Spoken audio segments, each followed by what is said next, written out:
Hi. അങ്ങനെ നമ്മൾ ഇന്ന് ഉണ്ടാക്കാൻ പോകുന്നത് പനീർ ബട്ടർ മസാലയാണ് കേട്ടോ. കുറച്ച് ഇൻഗ്രീഡിയൻസ് ഉപയോഗിച്ച് എങ്ങനെ ഉണ്ടാക്കാനാണ് ഞാൻ പറയുന്നത്.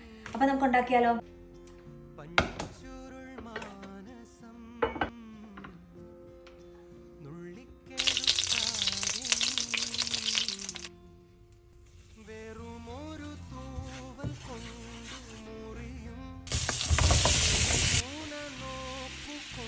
ഒന്ന് ഡ്രൈ ഫ്രൈ ആവുന്ന വരെ.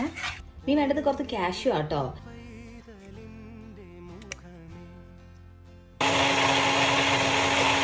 പിന്നെ തടുക്ക ഉണ്ടാക്കാൻ വേണ്ടി വേണ്ടത് ഒനിയൻ, പിന്നെ ഡ്രൈ ചില്ലീസ്, പിന്നെ ജീരകം, പിന്നെ ഗ്രീൻ ചില്ലീസ്. ഇത്രയും മതി കേട്ടോ. പിന്നെ നമ്മൾ ബേസിക്കായിട്ട് ഉപയോഗിക്കുന്ന പൗഡേഴ്സും കൂടി ഇടണം.